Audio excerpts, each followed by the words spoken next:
Oi, pessoal. Vamos então dar sequência aqui, nossa terceira videoaula dessa semana. Eu vou então mostrar uma implementação e a execução do problema produtor-consumidor, que é o primeiro exemplo aqui que a gente está vendo, que aparece a necessidade de a gente fazer a sincronização condicional, além da sincronização de exclusão mútua, que são esses 2 últimos temas que a gente está vendo aqui, que são bem cruciais aqui na programação concorrente. Esse problema produtor-consumidor, como eu falei com vocês, a gente considera que ele é um padrão de programação concorrente, pelo fato dele aparecer, em várias aplicações, né, no sentido de ser uma abordagem para solucionar esses problemas. Então aqui, a programação concorrente começa a aparecer não muito com o enfoque de melhorar desempenho, mas, como eu disse para vocês, como uma estratégia de estruturação lógica do algoritmo, né. E nesse caso a gente tem, 2 fluxos, que são independentes, ou seja, que executam partes aqui distintas da aplicação como um todo, um fluxo que faz a parte do processamento que gera elementos, e outro fluxo que faz a parte do processamento que justamente processa esses elementos, né. Então a gente tem, essas 2 sequências que são distintas, e a comunicação entre eles se dá por meio de um buffer, de uma área de memória compartilhada, onde quem produz deposita os elementos e quem processa consome, né, retira. Essa possibilidade é interessante aqui dentro do padrão, porque desacopla esses fluxos, no sentido que eu não preciso que eles executem com a mesma frequência, né, ou que um consumidor esteja pronto exatamente no momento em que o produtor acabou de gerar um novo elemento. Então esse tipo de padrão aparece, por exemplo, em soluções de mensageria, lá de soluções em que você tem, possibilidade de troca de mensagens em aplicações distribuídas, em que você usa tipicamente essa estratégia em que você buferiza, tem um lugar, compartilhado onde mensagens são depositadas, né, e você tem ali uma espécie de servidor de mensagem que cuida desse buffer, dessa buferização, e dali as mensagens são retiradas e são consumidas por quem está buscando essa informação. Então é um exemplo de situação onde o padrão aparece, e há, outras situações, né, que a gente pode aí se deparar conhecendo a ideia é que a gente conhecendo bem o padrão, a gente consiga identificar a presença dele para solucionar, os diversos problemas, né. Então, aqui hoje eu trago o código já está pronto, tá, é uma versão aqui completa do código que eu mostrei na videoaula anterior, que está lá nos slides, aqui é ele uma versão completa para a gente poder executar. Então, eu vou dar uma passada geral aqui, para a gente ver como ele está estruturado, e depois eu vou partir para execução para mostrar para vocês aí um pouco dessa dinâmica, né, das variáveis de condição bloqueando as threads, que é o que a gente vai estar fazendo diferente do que a gente fez até agora, né. Então, recapitulando, como comentei com vocês, né, até agora os nossos programas a gente, dividia a tarefa entre as threads, disparava as threads e só ficava esperando as threads terminarem, que era isso que interessava. As threads, uma vez determinada a tarefa que elas vão fazer, seja numa divisão estática, em que a gente divide inicialmente cada uma parte da nossa estrutura de dados de entrada e processa até o final, seja, né, como a gente viu no exemplo lá do cálculo da primalidade, um exemplo de divisão dinâmica, em que as threads vão pegando as subtarefas à medida que elas vão terminando, né. Em qualquer um desses 2 casos, a gente conseguiu fazer uma solução em que as threads não precisavam parar no meio do caminho, né, não precisavam ser, bloqueadas no meio do caminho, porque elas processavam e buscavam outra tarefa até terminar. E aí a main é que fazia uma sincronização que era aguardar o término de todas as threads para então exibir os resultados ou fazer algum processamento, de finalização. Eh, na estratégia de alocação dinâmica, a gente pode depois facilmente, estendê-la e usando mecanismos de sincronização condicional, no sentido de considerar exatamente que as tarefas podem não estar disponíveis, todas as subtarefas disponíveis, inicialmente, e elas serem justamente geradas ao longo da execução. Então acaba até caindo justamente nesse padrão que a gente está falando de produtor-consumidor, em que você tem uma situação em que você, se eu pensar do ponto de vista do consumidor, ele chega e ele pode começar sem ter ainda tarefas para executar, que seria um pouco diferente do que a gente viu lá naquele exemplo em que eu já as tarefas já estão dadas desde o início, é só uma questão de fazer a divisão dinâmica para não ficar uma sobrecarga para alguma thread, né. Então aqui esse padrão já permite a gente resolver coisas com mais dinamicidade nesse sentido, né, de você não ter uma coisa pré-definida e ter os seus dados estão sendo gerados, né, pela própria aplicação e com uma certa dinâmica que pode ser rápida ou pode ser lenta, e eu tenho outra parte da aplicação que está processando esses dados e que também tem a sua própria dinâmica. Então a gente explora aqui a programação concorrente com esse intuito de modelar a aplicação que tem esses fluxos, né, que tem naturalmente essa divisão em relação à sequência de execução, e a gente então, usa a programação concorrente para colocar cada parte da aplicação em um fluxo distinto. E aí, nesses cenários, é que a necessidade de interação, de comunicação entre as threads aparece um pouco mais fortemente. Então, nesse primeiro exemplo de produtor consumidor, essa interação se dá exatamente pelo buffer, que é essa primeira variável que a gente tem aqui, o buffer, que é basicamente aqui nesse caso um vetor, né, simples assim, onde os elementos são depositados pelas threads que geram, as threads produtoras, e são retirados pelas threads que consomem, né. Então ele é o meio de campo aí, e justamente faz uso da memória compartilhada, como a gente já tinha falado anteriormente, quer dizer, a memória compartilhada, a memória, né, sendo o nosso canal de comunicação, o nosso mecanismo de comunicação. Nesse caso, a comunicação é uma thread passa para outra o item, o elemento que deve ser processado. Então, estou entregando o item, ao invés de entregar diretamente para a thread, eu deposito numa área de memória que a outra thread vai lá e busca, né. Então, a memória compartilhada usada como forma de interação, numa aplicação em que eu tenho fluxos distintos, de fato, que fazem coisas distintas, não fazem a mesma coisa sob dados diferentes, fazem de fato coisas distintas, né, coisas separadas, diferentes, uso a memória compartilhada para fazer essa troca, para fazer a comunicação, e aí nesse problema aparece a necessidade dos 2 mecanismos de sincronização que a gente tá estudando agora, né. O de exclusão mútua, como eu falei para vocês, porque eu vou acessar essas variáveis que estão guardando o estado da minha aplicação, né, e, eu tenho condições lógicas da aplicação que fazem com que obrigam as threads a terem que olhar para esse estado e perguntar sobre a validade desse estado, em relação a elas poderem continuar ou não, em um determinado momento, a sua execução. Então, aqui no problema do produtor consumidor, se quem produz encontra o buffer cheio, ela tem que parar de produzir, porque senão ela vai começar a jogar fora os elementos que ainda não foram processados. Se quem consome chega e encontra o buffer vazio, ela não tem o que consumir, então ela tem que parar, porque senão ela vai consumir algo inválido, né. Então, ela vai olhar para o estado e vai precisar da sincronização por exclusão mútua para olhar para esse estado,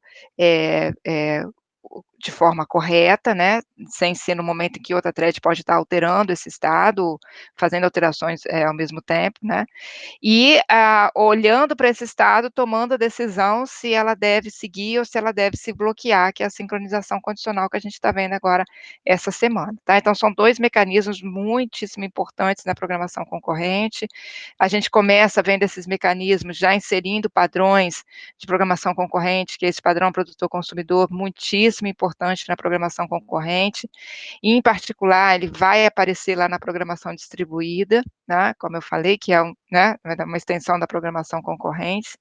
Então, esse assunto aqui requer bastante da nossa atenção, porque a partir desse ponto, né, dessa quando a gente começa a falar dos mecanismos de sincronização, começa a ficar bem diferente a programação concorrente da programação sequencial, né.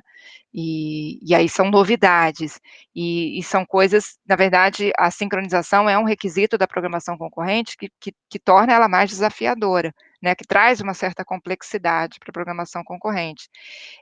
Que traz também um overhead para a programação concorrente, é um custo adicional que a gente está embutindo, mas que é extremamente necessário que a gente faça uso desses mecanismos sempre que eles são necessários, e aprenda a usá-los de forma correta, para fazer o uso de forma correta, para que as aplicações funcionem corretamente, né, porque senão a gente pode, justamente criar problemas de execução, execução incorreta, ou gerar código que não termina nunca, que gera problemas de deadlock, que a gente depois volta a falar sobre isso. Enfim, né, são mecanismos que têm que ser usados, têm que ser entendidos, bem entendidos, para serem bem usados e usados sempre que necessário. Como eu falei também, ainda, completando aqui, quando a gente vai experimentar e testar um programa concorrente, a gente tem um novo desafio aí também, porque eu posso executar, não estar usando os mecanismos de sincronização corretamente, fazer uma execução e tudo funcionar bem, a aplicação terminar bem. E isso não é garantia para a gente de que a aplicação está correta, como a gente normalmente tem lá na programação sequencial, quando a gente faz casos de teste assim. Então aqui a gente tem que sempre executar mais de uma vez, tem que sempre estar tentando garantir que todas as possíveis combinações, né, que a ordem que as threads executam, pode estar fazendo com que o resultado coincidentemente saia correto, e eu tenho uma ordem que o resultado não vai sair bem, e às vezes se eu não testo, só não passo por essa ordem de execução, eu posso ter a falsa impressão de que o programa está correto e não está, tá. Então vamos lá.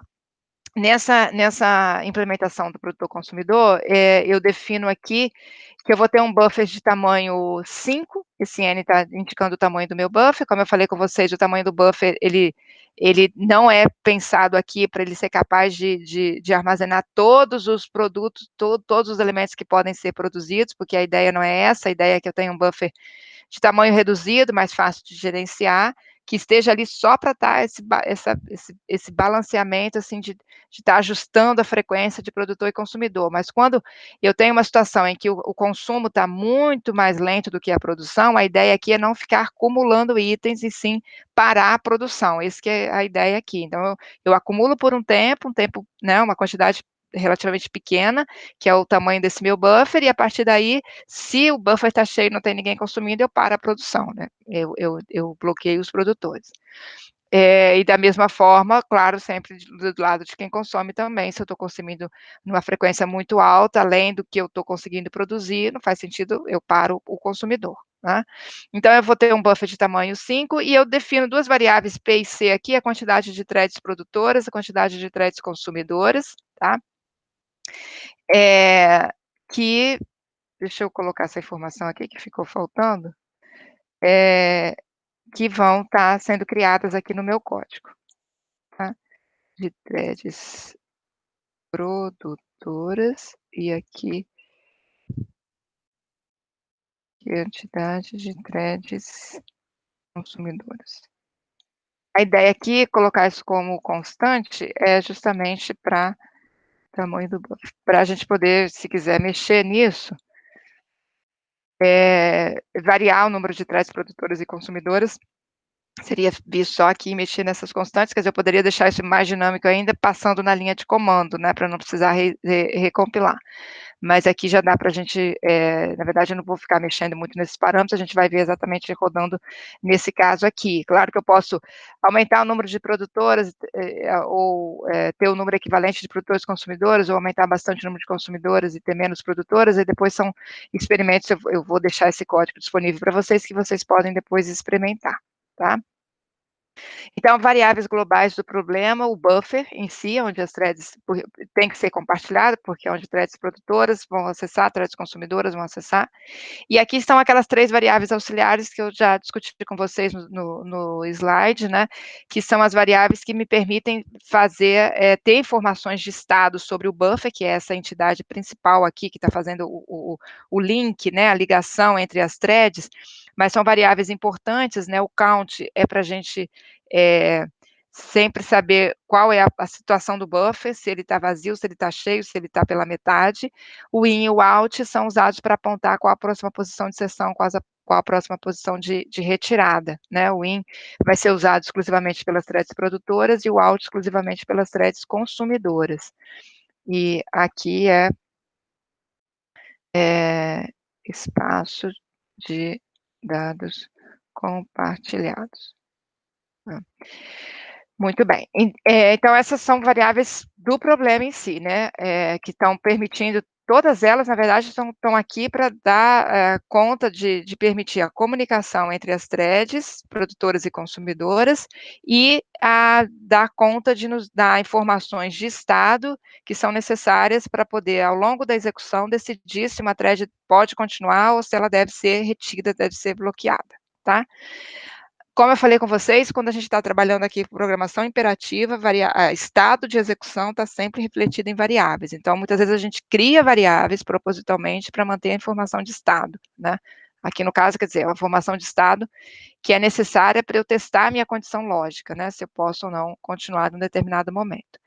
As variáveis de sincronização também, igual estava nos slides, né, eu tenho uma variável de exclusão mútua, que eu preciso para todo momento, sempre que for acessar o buffer, vou acessar essas variáveis auxiliares, como tem mais de uma thread acessando, são variáveis compartilhadas, eu tenho que garantir a exclusão mútua, né, então a gente volta aqui também, é um bom exemplo para rever a exclusão mútua. E as variáveis de condição, que são as variáveis de condição do lado das threads consumidoras e variável de condição do lado das threads produtoras, tá? Lembrando que são tipos especiais da biblioteca pthread, então pthread underscore conde underscore t é o tipo especial de variável de condição e o pthread underscore mutex underscore t é o tipo especial de variável de lock, tá? Os nomes aqui eu escolhi, né? O tipo é definido pela linguagem. Por que eu tenho duas variáveis de condição? Porque justamente threads produtoras elas vão ser bloqueadas por uma determinada condição, que é buffer cheio, e threads consumidoras vão ser bloqueadas por outra condição, que é buffer vazio. Então, eu coloco isso em filas diferentes, que são as filas que vão estar associadas a essas variáveis, porque são condições diferentes, e quando as threads se bloqueiam, como a gente disse, precisa que outra thread as desbloqueie em algum momento.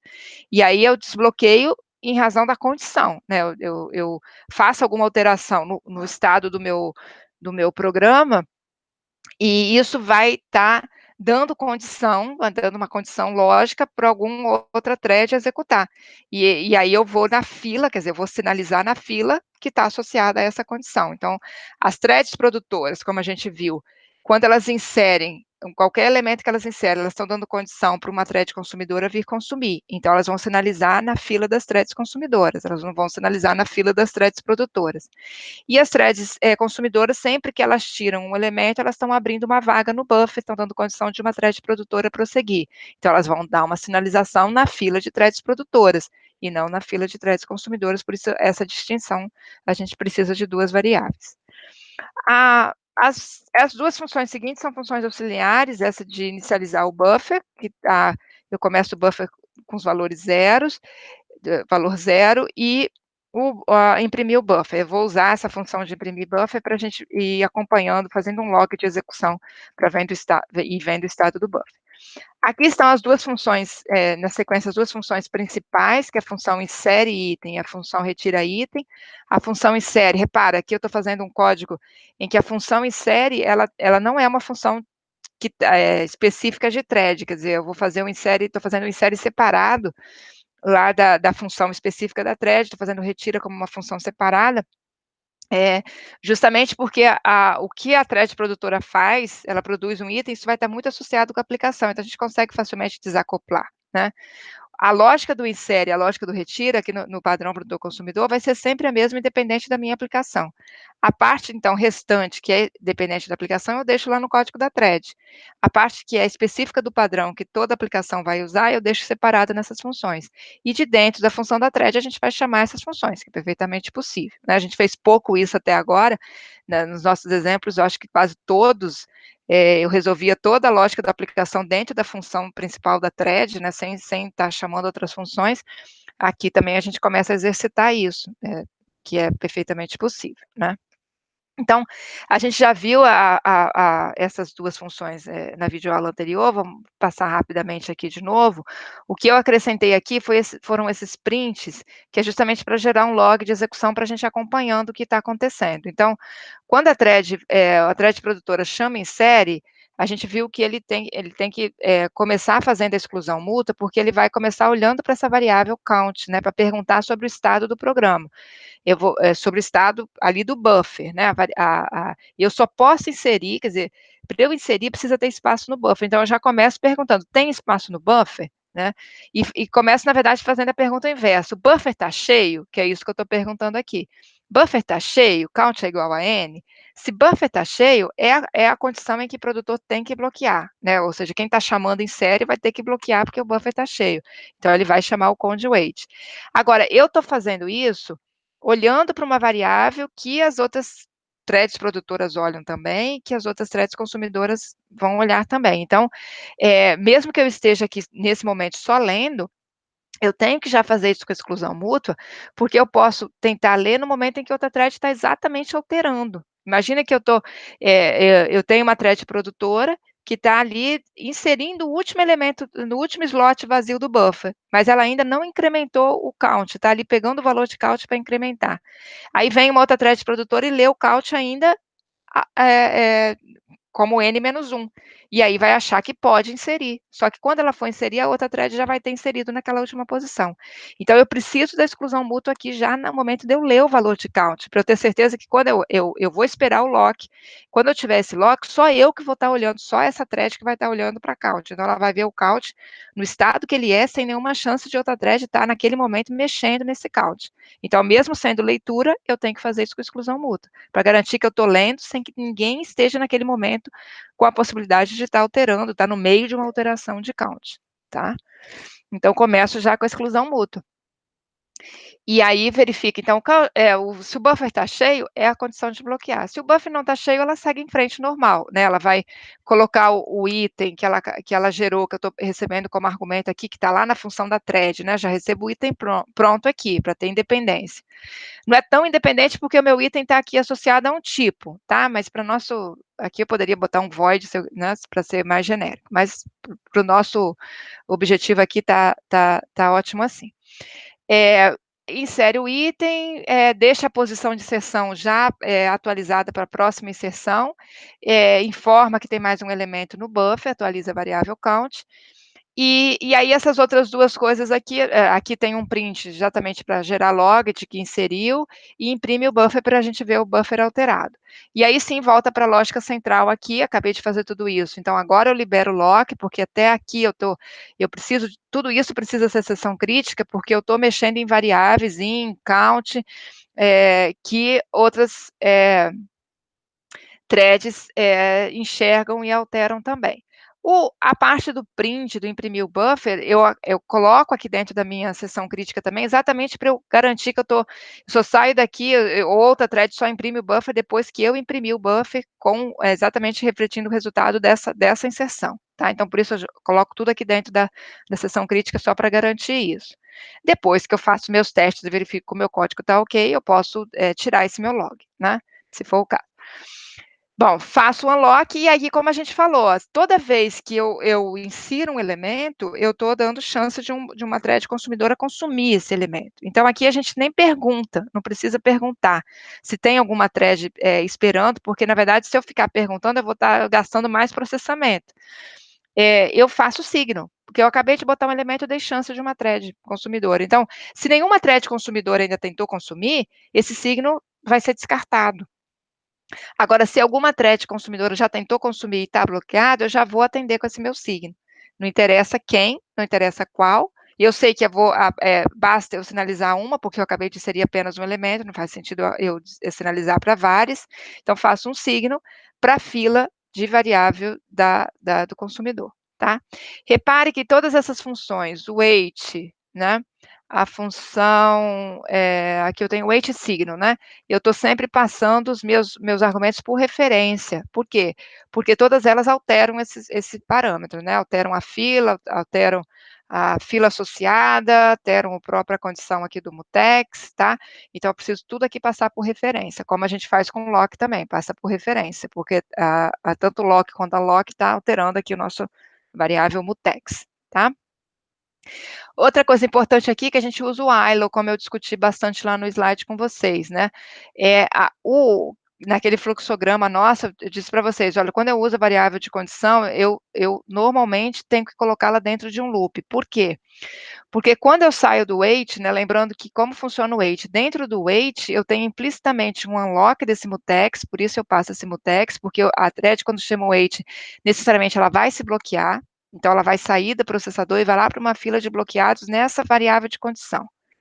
Só outra thread pode desbloqueá-la. Então, se ela leva o lock junto, outra thread não consegue usar o lock. E eu tenho que usar o mesmo lock, porque as variáveis são as mesmas. Então, tem se o wait não fizesse isso, eu teria que fazer isso na mão. Então, o wait já encapsula, porque sempre tem que fazer.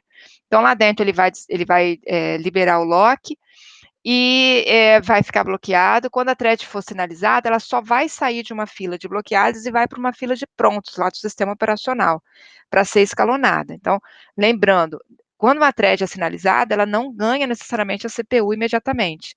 Então, até ela ganhar a CPU, eu posso, por exemplo, pode acontecer de uma outra thread produtora entrar, produzir o item e colocar naquela posição que acabou de ficar vazia. E aí, quando essa thread de fato consegue voltar depois que ela sinalizou, ela vai, na verdade, encontrar o buffer cheio de novo. Então, ela não pode simplesmente sair do wait e ir inserindo o elemento que está pendente. Ela tem que checar novamente a condição, ela tem que passar por essa checagem de novo. Então, o wait deu para ela implicitamente o lock de volta, ela não precisa pegar o lock de novo. O lock de novo, ela volta para o while e testa a condição. Se a condição continuar verdadeira, ela segue e insere. Se ela voltou a ser falsa para elas, no sentido de que o buffer voltou a ficar cheio, ela não pode continuar, ela volta a se bloquear. Então, esses prints aqui vão mostrar para a gente quando essas situações aconteceram, né? Quando ela bloqueou, o buffer estava cheio, quando ela foi desbloqueada, e depois a gente vai conseguir ver se na sequência ela conseguiu imediatamente inserir, ou se na sequência ela voltou a ser bloqueada. Claro que isso vai depender da execução, né? Para ver essa situação, a gente tem que executar várias vezes. Mas eu chamo bastante atenção aqui para vocês. Eu só poderia abdicar do while, veja bem, isso aqui muito importante. Eu só poderia abdicar do while e trocá-lo por um if, que seria eu testo a condição, se eu não puder, eu bloqueio, e quando eu sair do bloqueio, eu não preciso testá-la novamente, eu vou seguir em frente. Eu só poderia substituir esse while por um if se eu só tivesse uma thread produtora, uma thread apenas chamando em série. Por quê? Porque se eu sou a única thread que insere, se em algum momento eu sou sinalizada por uma thread consumidora, dizendo, olha, acabei de tirar um elemento, tem um slot vazio, você pode vir e colocar, só nessa condição eu tenho certeza que até eu conseguir CPU de volta, nenhuma outra thread foi lá e ocupou aquele espaço, porque eu sou a única thread produtora. Então, não tem como haver uma mudança de estado, de um estado que passou a ser válido, deixar de ser válido se eu sou a única thread que posso ir lá e inserir. Então, nesse caso, eu poderia deixar o if. E aí eu estaria economizando um segundo teste que vai dar sempre verdadeiro, quando eu fizer, desculpa, vai dar sempre falso quando eu fizer novamente. Eu estaria economizando isso, mas eu só poderia fazer se eu tiver a certeza de que eu só vou ter uma thread produtora.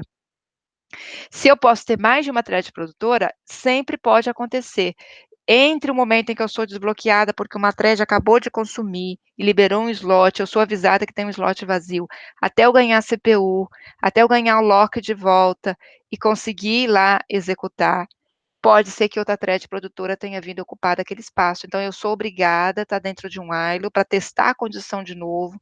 Como eu vou estar com lock de novo, aí sim eu sei, testando essa condição, se ela estiver verdadeira, se ela estiver positiva, afirmativa, eu consigo inserir, então eu sigo em frente, senão eu tenho que voltar a me bloquear.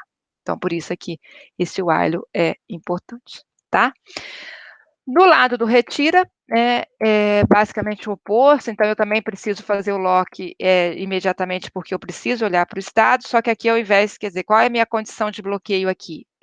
Quem está tentando retirar um item, é encontrar o buffer vazio. Se encontra o buffer vazio, não tem item para eu consumir, então a thread vai chamar o wait e ela vai se bloquear.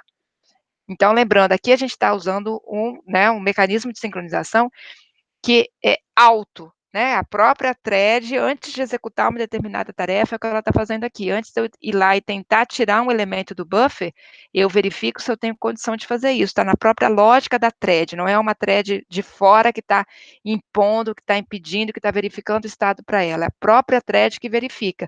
E aí é o próprio programador que sabe que a thread tem que verificar essa condição, que está colocando isso no código. Então, o mecanismo de sincronização funciona por uma iniciativa da própria thread, e o programador vai obviamente, implementá-lo, implementar a sua solução usando essa estratégia. Então, ela verifica, se ela não pode continuar, ela vai se bloquear. Se ela pode continuar, ou se ela foi desbloqueada, testou a condição e continua com isso, agora sim, tem um elemento, no mínimo um elemento, né? Ela vai, então, tirar o próximo elemento, usar o out, que é o índice que a gente, né, para a próxima posição de retirada. Aqui eu estou fazendo especificamente essa história de, naquela posição que ele acabou de tirar, colocar zero de novo, que o zero, eu estou considerando aqui meu elemento neutro, que está indicando que aquela posição está vazia. Só para a gente visualizar o buffer, quando a gente vê o zero lá no buffer, vai estar para a gente visualizar que aquela posição está vazia, tá? Possível de ser inserida, tá? E aqui, então, deixa o alt incrementado para a próxima posição, de forma circular, como a gente falou, decremento o count para sinalizar que tem um elemento a menos, e aí eu tenho aqui minha geração de log, libera a exclusão mútua e a mesma coisa aqui, similar ao que acontece com os produtores. Toda vez que um consumidor vai lá e tira um elemento, ele está abrindo um slot para um produtor colocar o elemento lá. Então, ele não precisa perguntar se tem algum produtor esperando, é mais rápido aqui, mais eficiente, ele necessariamente, toda vez que acabou de tirar um elemento, dá um signo na fila dos produtores, se tiver alguém lá, vai ser sinalizado desbloqueado, se não tiver, o sinal é desconsiderado. E aí ela retorna o item que acabou de ser tirado, na verdade, isso, aí eu estou fazendo retira, devolvo o item, e lá no código da thread consumidora, eu vou então executar o que é o consumir aquele elemento do ponto de vista da aplicação que eu estou, tá? Aqui eu esqueci de comentar, o elemento que é inserido aqui no insere, ó, o buffering recebe item, bom, é o item que está sendo passado aqui, tá? Então, a gente vai ver lá agora no código das threads, o código em si, então, do produtor, né? Ele fica, eu estou aqui num loop infinito, a minha aplicação não termina, o produtor, ele vai lá e aqui eu saltei, né, a função de produzir um elemento, que eu simplifiquei o elemento que o produtor vai inserir, é o seu próprio ID, tá? Uma simplificação aqui para a gente. Uma aplicação, como eu falei, normal, eu vou ter aqui algum processamento, uma função em que eu vou gerar esse elemento. Para a gente aqui, isso não é o importante, simplifiquei, então ele está passando o próprio ID como item, e o ID que é para log, que é para indicar qual thread que está inserindo, tá? E aí também, aí quando a gente olhar para o buffer, quando a gente vê lá, sei lá, o item 3, significa que foi o produtor 3 que gerou, né? Então, só para também facilitar a nossa visualização, tá? Não mexe em nada na lógica aqui central. Então, ele insere, ele dorme, eu botei um sleep aqui só para a aplicação não rodar muito rápido, para a gente, para ela ir executando pausadamente, né? E esse sleep aqui é um bloqueio forçado de 1 segundo, tá? E aí ela volta a inserir e assim sucessivamente. E o consumidor é também um loop infinito, retira, dorme, e retira e dorme, tá? Não está fazendo nada com o item, que seria o que ele faria aqui em seguida, processar esse item, não interessa aqui para a gente, interessa mais a lógica do retirar e de retirar corretamente, tá? Então, ele está passando o ID aqui, o ID é só para gerar log lá de qual thread que é a consumidora, que está exatamente esse ID aqui, tá? Então, a gente repara aqui na função da thread em si, a função principal que a gente vai passar para o thread create, não tem nada de sincronização aqui. A sincronização está toda embutida na função insere, toda embutida na função retira, tá? A gente fica independente da aplicação. Quase que completamente independente da aplicação, que a gente está com algumas coisas, uns tipos fixos aí. Função main, rapidamente. Então, aqui já está o básico que a gente conhece, tem a criação de vetor aqui para guardar os identificadores das threads no sistema, identificador da thread na aplicação, que é os IDs. Tem aqui uma inicialização, que começa, né, thread 1, thread 2, thread 3, e assim sucessivamente. Inicializa o buffer com todas as posições em 0. Inicializa as variáveis aqui, de sincronização, então função init, né, do mutex, função init de variável de condição, e aí passa por referência, então inicia a variável de condição dos consumidores, dos produtores, não estou mudando o atributo, então estou passando null.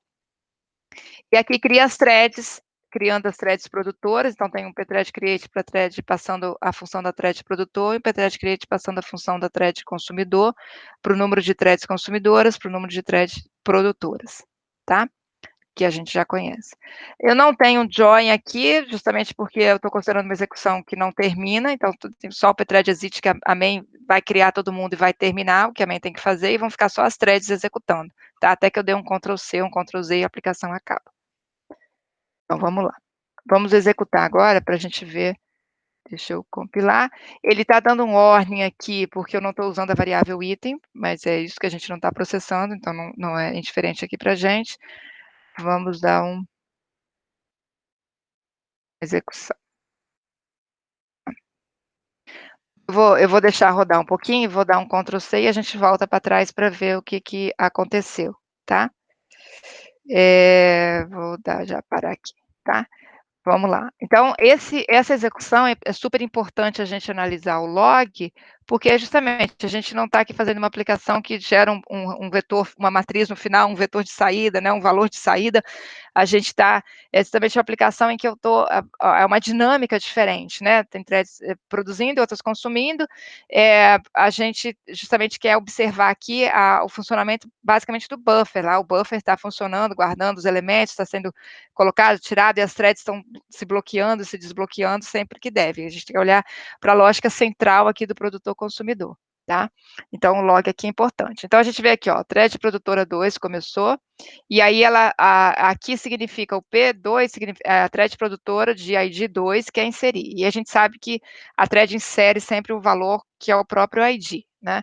E aí está em seguida, ela conseguiu inserir, ela começou, o buffer está vazio, e aí a gente vê a primeira impressão do buffer, são um buffer de 5 elementos, então a thread 2 botou o primeiro elemento com o seu próprio ID, que é 2, e os outros todos zerados. Aí veio a thread produtora 3, então P3 quer inserir, ela conseguiu inserir, inseriu na segunda posição.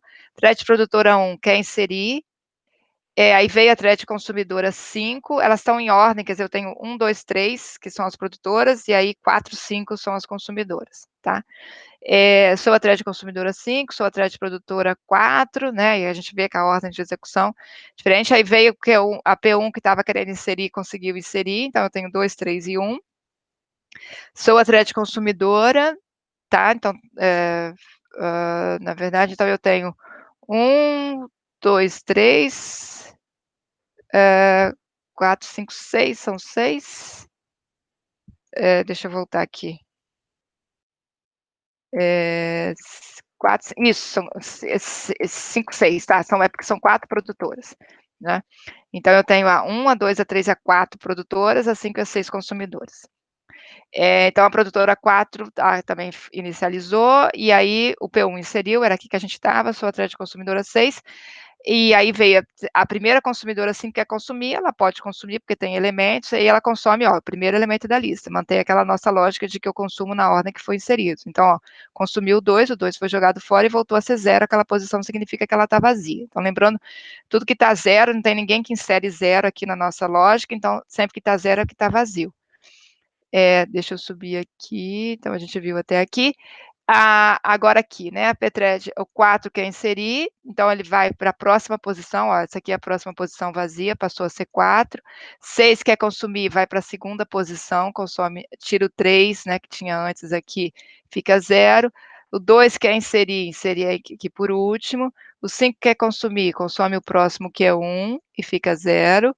O 3 quer inserir, aí ele vai inserir lá, tá vendo? Aí meu vetor acabou, né? Meu buffer acabou, a última posição, o in foi incrementado com %n, e o próximo que quer inserir já insere lá no início de novo. Como o início está vazio, foi tirado, ela consegue sem se bloquear. Então, até agora, ninguém precisou se bloquear.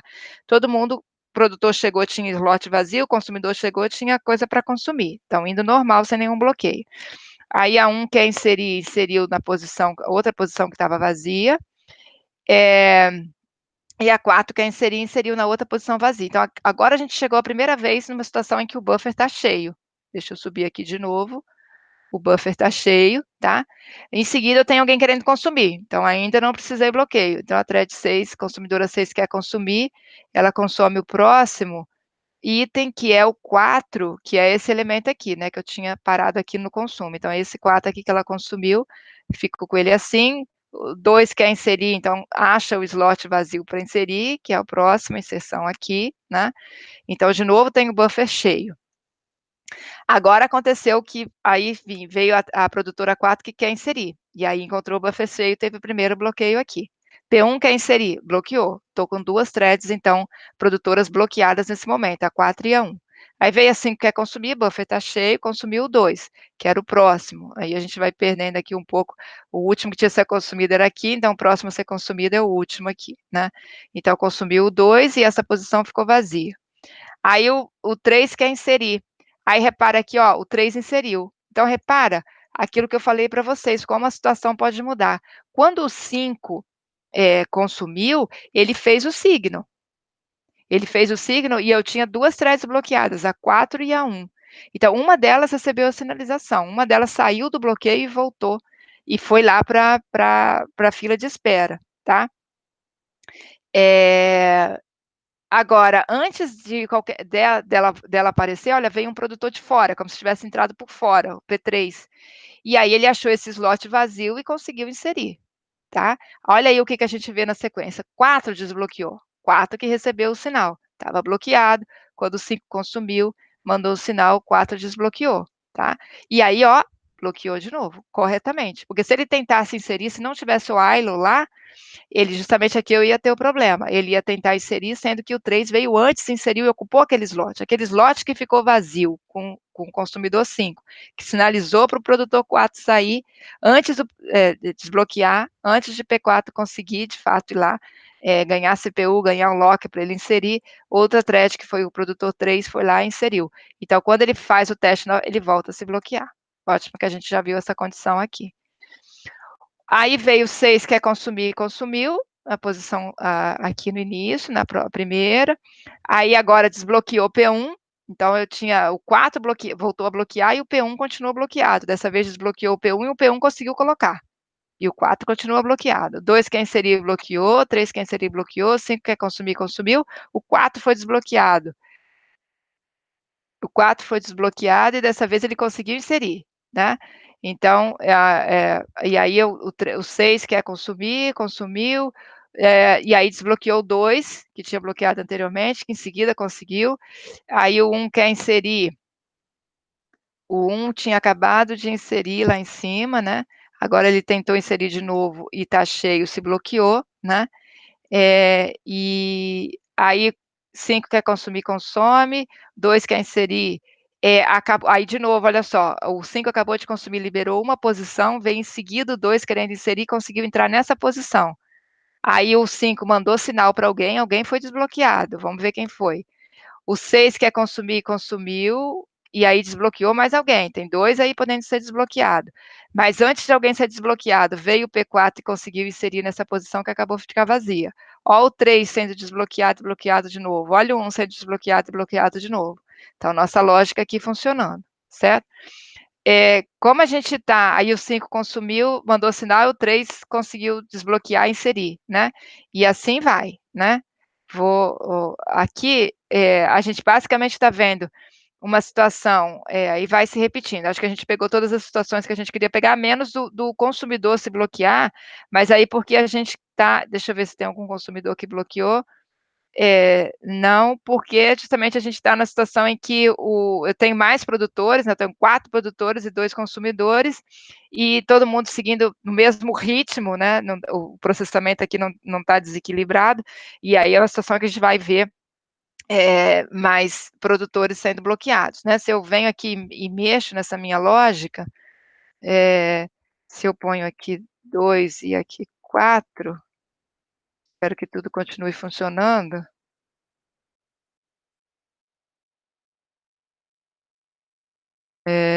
Vamos, já vou parar aqui. Ó, a gente já repara que houve bloqueio aqui do lado do consumidor agora, né? Então, as threads foram começando, o P2 inseriu, P1 inseriu, aí o C3 quer consumir, consegue consumir, o 4 consegue consumir, o meu buffer ficou vazio. Aí vem o 5 que quer consumir, né? Aquela situação, aumentei o número de consumidores, diminuí de produtoras, esbarrei na situação em que o consumidor bloqueou. O 6 quer consumir, bloqueou. Aí o 2 inseriu, quer inserir, inseriu, mandou um sinal, desbloqueou alguém, desbloqueou o 5 conseguiu consumir. Aí o 1 inseriu, desbloqueou alguém, né?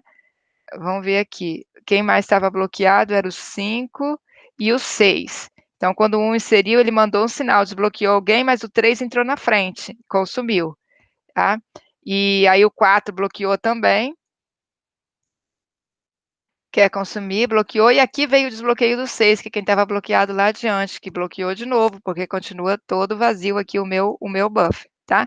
Então, mexendo aqui desequilibrando a balança, né, botando mais consumidores, eu vejo a coisa agora acontecer do outro lado. Eu vou ter bloqueios repetidos aqui de consumidores, porque eu tenho mais consumidor querendo consumir e menos produtor.